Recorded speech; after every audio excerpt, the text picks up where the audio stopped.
Everyone's always going on about social media, but email, Yeah. it's not dead. Yeah. Not even close. Not even a little bit. In fact, with so much happening online, especially after, what was it, like 2020, businesses are getting incredible results with good emails. Right. Yeah. And we're not just talking about subject lines. Right. This is next level stuff. Yeah. Getting those conversions way up. It really is amazing how much it's like the whole email game, right? This article really digs into that. Yeah. How we see information so differently now, especially on our phones. Totally. All about visuals now. It's true. It's like nobody's got time for those long text-heavy emails anymore. Right. You're on your phone scrolling. Exactly. You see an image, a graphic. That's what makes you decide to open. Instant appeal. That's what it's all about. Right. Instant appeal. This article, it even suggests using things like animated backdrops. Oh. Or yeah. GIFs, to grab your attention. Make it more dynamic. Exactly. Engaging. But then you don't want it to be slow to load. Oh, for sure. Got to be careful with that. Nobody's waiting around for a slow email. Exactly. But here's something interesting. They talked about dark mode. Oh, yeah. Dark mode. And not just because it, looks cool. Right. There's actually some psychology to it. Oh, absolutely. It's more than just aesthetics. Yeah. Dark mode, it feels, more personalized, and easier on the eyes. Easier on the eyes, yeah. And some would even say it creates that sense of exclusivity. Oh, interesting. Yeah, sophistication, which can subtly influence people, how they see your brand. So it's almost subliminal. In a way, yeah. And that leads to, you guessed it, more engagement, more conversions. More conversions. That's the name of the game, right? That's what we're after. Okay, so visuals are king. Yeah. But then, and this is interesting, they talk about plain text emails. Really? Just text being more effective sometimes. How so? It's like a palate cleanser, amidst all that visual chaos. I see, like a breath of fresh air. Exactly. It makes sense when you think about it. Yeah. When you're bombarded with all these flashy emails, something simple, clean, it stands out. It does. And it can feel more, authentic. More genuine. Yeah, and straightforward, which a lot of people appreciate these days. It's true. It's like that quiet moment in a loud room. Exactly. It makes you pay attention. It makes you focus. But even with plain text, we've still got to personalize, right? Absolutely. Personalization is key. I mean, we've all seen those emails. Dear name. Oh, yeah. Sometimes it's like, come on, you don't even know me. Right. It's got to be more than that. Exactly. True personalization, it goes way deeper.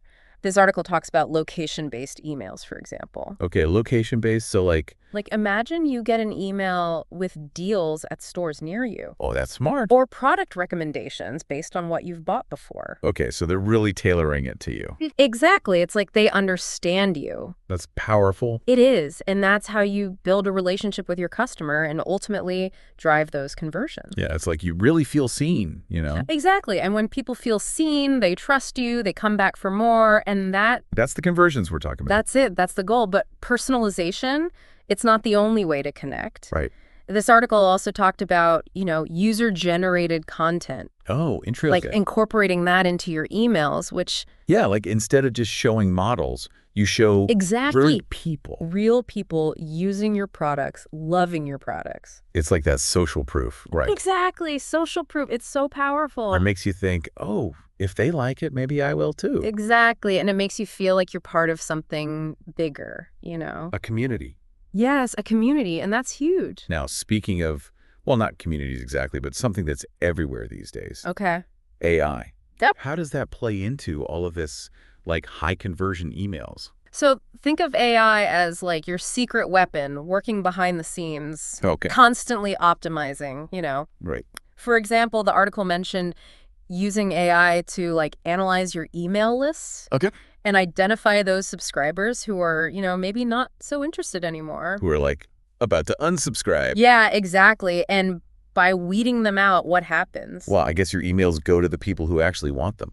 Exactly. Better deliverability, more engagement, and ultimately... more conversions. You got it. So it's not about AI taking over. It's about AI making things. Smarter, more efficient. Exactly. Working smarter, not harder, as they say. Right. And sometimes, even with all the fancy tech, the simplest things work best. Like what? Like a thank you email, after someone buys something. Oh, right. Just a simple thank you. It seems small, but it shows you care, you appreciate their business. It's human. Exactly, human, and that makes all the difference. Now, switching gears a bit, the article also mentioned email marketing tools. Yeah, those are essential. The builders, the template. The savers, right. Totally. I mean, can you imagine designing every single email from scratch? No way. But I'll admit, I've definitely tried to, force my message into a template. Oh, yeah, we've all been there. That didn't quite fit. But this article, it emphasizes something really important. Your content comes first. Right, not the template. Exactly. Start with what you want to say. And then find the right look for it. Precisely. The template should complement your message, not the other way around. Great advice. This has been so helpful. I'm glad to hear it. Before we wrap up, was there anything else that really stood out to you from the article? You know what really got me thinking? That part about email and storytelling. Oh, yeah. Like using email to tell a story. Powerful stuff. Instead of just, blasting out promotions. Right. You're inviting people in, sharing something. Sharing your journey, your values. Exactly. What makes you... People connect with that, right? Stories stick with you. Oh, absolutely. Way more than just like a list of features. Exactly. Think about a brand you love. I bet there's a story there. There always is. Something that resonates. So how can our listeners do this, practically? What story can they tell through email? That's the question, isn't it? Right. And it's different for everyone, but I think it starts with what makes you unique. Okay, so your unique selling point. Yeah, but also, what are you passionate about? What gets you up in the morning? Exactly. And what problem are you solving for your customer? Weave those things together. So it's about finding that overlap. Yes, where your passion meets their need. And don't be afraid to, show some personality. Right? Oh, absolutely. Let them see the humans behind the brand. Be real. Be genuine. That's what people connect with. I love that it all comes back to connection. It always does. Providing real value, remembering that there's a person on the other side of that email. With their own lives, their own challenges. Exactly. And the cool thing is, What's that? email marketing, it's always changing. That's true. Always something new to learn. New techniques, new stories to tell. It keeps things interesting. This deep dive has been amazing. I agree. We covered so much, the visuals, the storytelling, the AI. All about those conversions. That's what it's all about, right? That's the name of the game. Ready to generate more leads with email marketing. Our move. We're diving into an article by BoldX Collective, a digital agency, to see how to up our game and find those people who really want what we're offering. They get right to it, too. They start by warning about buying email lists. Which seems like a quick win, but they actually called it illegal. Yeah. Why is buying a list such a hard no? It's all about trust, right? Yeah. Imagine you get an email and you've never heard of the company. Yeah, or maybe I vaguely recognize it. Right, exactly. But you never signed up for their list. So it's basically junk mail. Are you going to be excited? No way. They'll probably hit delete. Definitely. Or even worse, mark as spam. Exactly. It's just a bad first impression. You're violating trust before you even start. And in the digital world, that first impression is everything. It can make or break you. Instead of buying a list, they suggest building a curated list. Curated list. Sounds a little like marketing jargon, doesn't it? What does that even mean? Think of it like a garden. You're not just scattering seeds everywhere. You want to choose the right soil, nurture it, and carefully pick the plants you're going to grow. So instead of a massive list of random addresses, you're saying we should be cultivating a list of people who've actually said, hey, I'm interested in this. Exactly. People who opted in through your website, downloaded a resource, attended a webinar, they're engaged, and they actually want to hear from you. So it's quality over quantity. 1,000 times, yes. Yeah. I mean, would you rather have 10,000 uninterested contacts or 1,000 engaged leads? I know what I would choose. And that actually ties in perfectly with our next point, which is lead scoring. Absolutely, lead scoring. Recognizing that not all leads are created equal. Some are interacting with every email, clicking links, downloading resources, maybe even making purchases. Others, though, crickets. So how do we tell the difference between those who are just browsing and those who are ready to buy? Lead scoring. It's like this. It helps you understand who's really engaged so you can put your energy in the right place. Instead of sending the same generic email to everyone, you tailor your content based on how interested they really are. So the right message to the right person at the right time. Exactly. Working smarter, not harder. I love it. Okay, so we've got our curated list. They're engaged. They want to hear from us. But how do we make sure they actually open those emails? That's the million-dollar question, isn't it? It really is. What's the secret sauce? It all starts with the subject line, you know. Boldex Collective gave a great example. 25% off entire site. I don't know about you. Oh, I'd open that. Right. Yeah. So what's the psychology there? Why is it so effective? Well, it's not just about the discount, although that definitely helps. It's about creating that sense of urgency. Yeah. You know, and maybe even a little scarcity.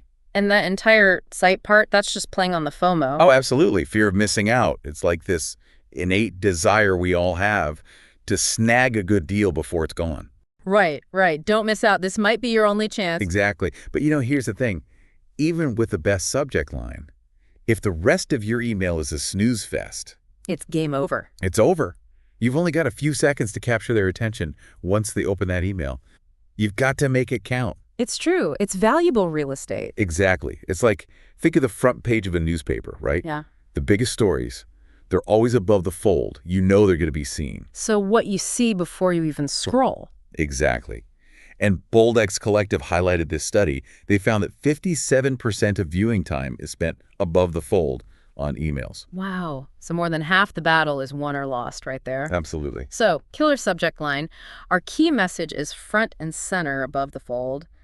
What else? It still feels like something's missing. It's missing that personal touch. You hit the nail on the head. People can tell when it's a generic, mass-produced email. Oh, yeah. Authenticity is key. Think about it. How do you feel when you get an actual handwritten letter, right, addressed to you versus just a flyer? It's like getting a birthday card versus getting junk mail.